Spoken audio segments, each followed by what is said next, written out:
love the Three friends trapped in a house of thematics they put into this. It adds lessons taught will fill their head. to the tone of it all. One a duck, the other red. And And the last, the yellow guy, is dead. is that what you think? I saw that coming. Hello, Internet! Welcome to Film Theory, the show that knows that a family is just a group of people who live together and have the same lawyer. Ladies and gentlemen, it happened. The new Don't Hug Me, I'm Scared TV series has finally hit the airwaves, and it is great. To catch you up, Don't Hug Me, I'm Scared, or DHMIS for short, started as a series of YouTube videos that took Sesame Street and Jigsaw and then made the two of them kiss. The YouTube series followed three protagonists named Red Guy, Yellow Guy, and Duck as they went on adventures, learned important lessons about things like or then injected pure nightmare fuel into our eyeballs with imagery like this.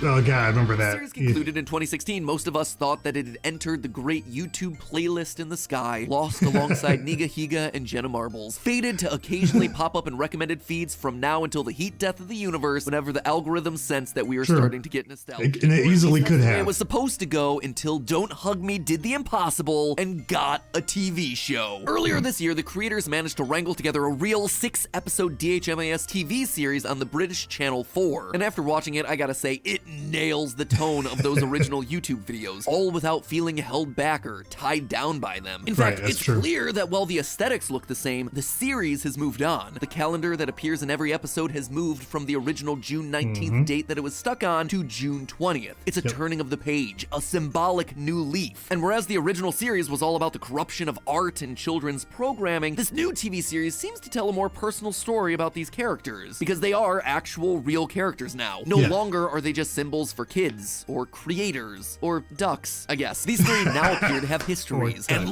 lore! In fact, when you start piecing this puzzle together, the story of these three characters is tragic. They're a trio that's trapped inside of a repeating cycle built on one woman's guilt and pain. And if I'm right about this, at least one of these three characters is I think she's a puppet too. Wakey, wakey, gang. It's theory time. Just theory time. You'll see. Okay. For the first 4 episodes of the show, things proceed normally, or at least as normally as they can for the world of DHMIS. Our three characters start each day in some mundane way before eventually being joined by the Teacher of the Week, an anthropomorphized object that's there to share some twisted lessons about topics ranging from jobs to death to electricity. Oh sure, there's some weird bits mixed in there, like Yellow Guy's dad Roy viciously ripping apart a creepy family, or Duck killing off his own doppelganger, but nothing that out of the ordinary. But then comes episode 5, where we see the reality of the show starting to fray. In this episode, our main characters are confronted by an old living train, basically the nursing home equivalent of Thomas the Tank Engine. Thomas the hover-around engine? Anyway, at one point the teacher turns into a car and then promptly dies. So our heroic trio does the reasonable thing and hops into his rotting carcass to take a road trip. And it works. Not only do they manage to drive past the desiccated remains of their original TV pilot. Oh, I'm sorry, that place doesn't exist anymore. You guys told me that. What happened to it? Just shriveled up, I reckon. They manage to drive so far that they break through what appears to be a simulation. They leave their cartoonish world behind only to end up in a realistic dystopian one. We can't go back. I'm not going back into that house. Guys, there's something out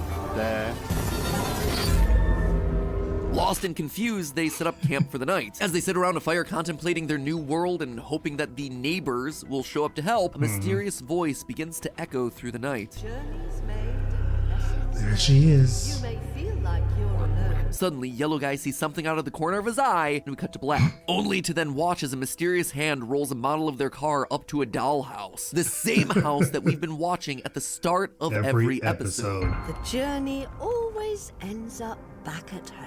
Now, this is important because earlier this very episode, the characters had already talked about the episodic nature of content and how everything always winds up resorting to a status quo. All we do is sit around and then some guy comes and tells us about banks or vegetables. Nice to be back at home, eh? What are you talking about? We didn't even go. And sure enough, when we are you rejoin talking them in about? episode 6, the characters are reset right back to where we started, none the wiser about their junkyard excursion. Sometimes they don't even remember. That's when things start to really pick up. At first, the season finale is all about electricity. Our three friends get an electric bill and they don't want to pay it because Electricity is silly stuff that ought to be free. so of course their fuse box, Electracy, comes to life to teach him more about the wonders of electricity and how it powers phones and televisions and radios.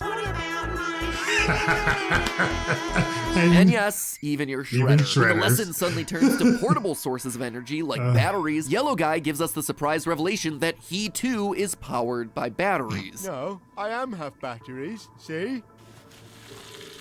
Which is a strange detail that we'll come back to. Regardless, his current batteries are old, corroded, and Just clearly out of juice, messed so up. Duck switches them out for Electracies. Suddenly, the once doofy Yellow Guy is juiced up to the max, and instead of being dim-witted, his mind explodes with intelligence. Equipped with this new awareness of the world around him, Yellow Guy becomes the first person of the trio to realize that they're only on the bottom floor of what's a multi-story house. a new haircut. Yellow Guy climbs the stairs to discover the big boy room on the second floor. Inside, he finds older versions of Red Guy and Duck that are able to learn not just one, but two lessons At the in a given same day. time. Seem Big? Yeah, we're big boys. Big boys. Try and keep up, mate. Unimpressed, Big he continues boys. up to the third floor, where he finds the more advanced Bigger Boys Bigger room, boys. housing even smarter and more futuristic versions of Red Guy and Duck. Eventually, he's turned off by their heartless and cruel experiments, things like electrocuting an innocent lump of living flesh. So for They a don't even know final what it time, is. Yellow Guy leaves the room and moves up another flight of steps. At the top of the house, things are extremely different. Here, Yellow Guy finds a door labeled Leslie, and we immediately get an answer as to what that means on the And all other the pictures. side. Is he gonna talk about that too? It's nice to meet you. It's made clear that this is the woman that we heard reciting the rhyme at the end of episode 5. It was also her gloved hand that was resetting the dollhouse back to square one at the end of the last episode. But now the dollhouse is opened, and we can see small figures of the trio inside, recreating the exact events that we're watching play out in this episode. Yellow Guy is obviously full of questions, and Leslie promises to answer all of them, provided he plays with the So dolls. creepy. You help me tidy things up around here, and I'll help you. promise. Promise. She then produces a large leather-bound book covered in a wacky-looking code before sending him back downstairs to his friends. Right as he's about to read it, Duck and Red Guy rip the batteries out of his chest in order to power that the part house. killed me. Yellow Guy forgets what the book was for in the first place and decides that it's something. Incredible. The season ends as the three friends cheer at the destruction of the book, so close to answers, or even an escape, but instead trapped inside their ceaseless prison once more. Exactly. Making matters worse, Yellow Guy never realized that there was yet another level to the house that he never got to. It's an incredibly sad, surreal ending to the season, which leaves us on this unusual cliffhanger. Can Yellow Guy make the journey up the stairs again? Based on the Yeah. pictures that we see behind him hanging on the wall as he goes up, we know that he's made this journey before. Hopefully there's a second season where he's able to do the whole thing again. In the meantime, though, we're left with a lot of questions. The first and foremost being who or what is Leslie? I say She's what. the only human character that we meet throughout all of DHMAS, which Human-ish. in and of itself is odd. Her design is also noteworthy. She's a bizarre mix of puppet and flesh. Right. She's clearly a human, but her coat makes her look like one giant Muppet that's covered in fur, and her face has been stitched and scarred like a creature that's been sewn together. More importantly than her design, though, she acts like the puppeteer for this world. She's the one that's turning the crank at the start of every episode. She also appears to be controlling the actions of all the others through her miniature figurines. And when one of the dolls breaks, she has a drawer full of replacements. Right. Oh, sorry. Don't worry. I always make sure that I have plenty of backups. Well, I suspect that I know what's going on here, and it all begins with one key line. As Leslie sends Yellow Guy on his way, he asks whether he can stay on the top floor with her. She immediately rejects the idea Right. by shouting, You're not my real son! Only joking. At first, this just seems like a random outburst, a combination punchline jump scare to keep us on our feet. But I think that this is actually the key to understanding everything about this new series. Taking Leslie at her word here, Yellow Guy isn't her real son, but he's close. You see, I suspect that Yellow Guy represents Leslie's real son. A real son named David. A son who died. I mean, they talked about In it. episode 2, Death, we see the name Yep. David etched onto the grave where Duck gets buried. Why does it say David? Later, we see a large group of human mourners show up in the kitchen for David's funeral, where they again mistake Duck for David. We're just friends. Friends of Dave. It wasn't called David. So, what would make me say that Yellow Guy is David? Well, take a look at what's stitched into Yellow Guy's overalls. mean, On the front we've been pocket, talking there's the about that large too. letter D. And at the foot of Yellow Guy's bed, the letter D again. In episode 3, Family, Yellow Guy is even given a special locket with the letter D engraved on it. Over and over again, Yellow Guy and the letter D are connected. D for David. But the connection between the two goes well beyond just a letter. Going back to the Death episode, when our happy trio first show up at the cemetery, the coffin assumes that Yellow Right. Guy is the one who died. Don't tell me. I'm good at this. It's you, isn't it? And throughout the rest of the series, we watch as both flies and worms are attracted to Yellow Guy and no one else. It's almost like he's a dead, decaying body. Plus, there's a strange moment in the intro of episode 5 where Yellow Guy seems to dissociate Right. and remember something about his past. I'm the one who had a dream where there was stuff like there was another me. He's clearly remembering a dream where he saw another version of himself. Right. He's seeing David. The same thing happens again later that Oh, same God. episode when he looks out the car window. When I look out through it, it looks back in through me. He's connecting with a past iteration of himself, with David. We're also explicitly told that David is not Duck's name. Why Right. does it say David? That's his name. What? That's supposed to be your name. We also know that Red Guy isn't dead based on his ID. Don't be Right. silly.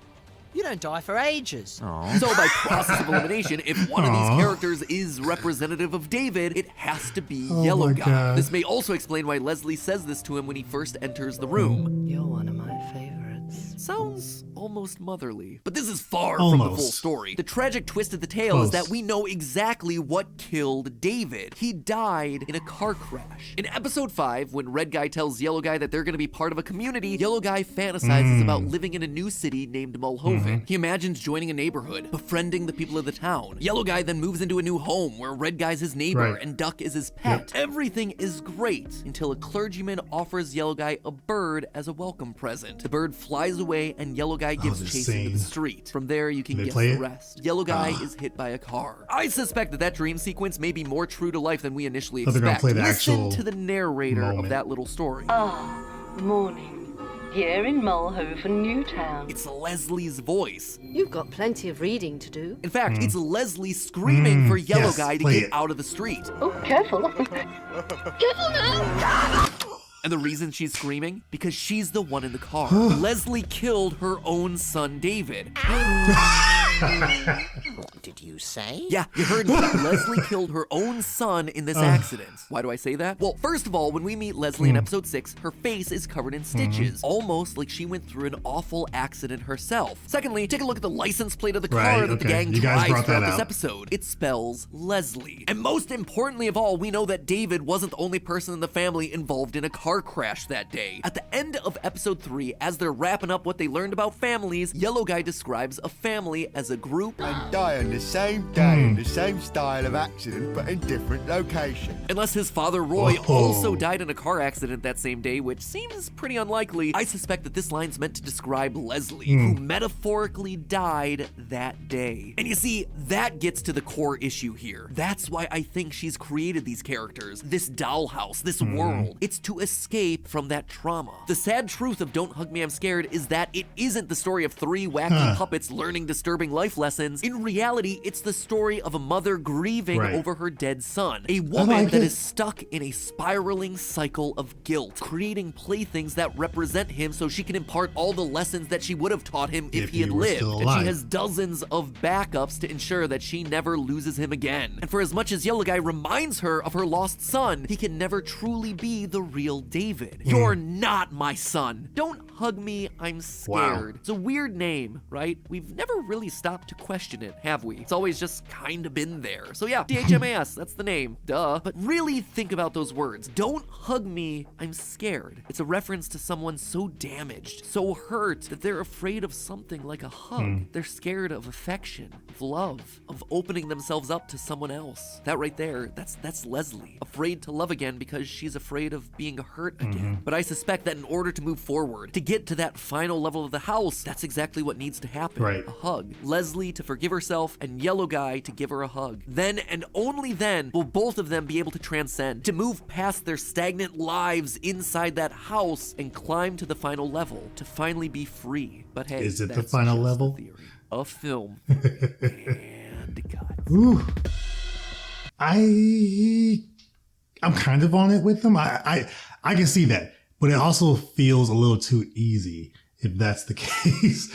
It's a good link between everything that's happening in these episodes, especially episode 5 and episode 6, with transport and electricity. And the fact that it's Leslie's voice doing the voiceover during the Mulhoven claymation scene and the accident. So I can see that. I can definitely see that. Part of me hopes, though, that Leslie is just one level in this kind of creation of what's happening on all the other floors. Like, she's just one hand in this, but there's another hand that's also more or less controlling her and doing what's what's happening here. I think this would be more realistic, though, so I can go with this. I can accept it, but I will hope that's a little bit bigger than that.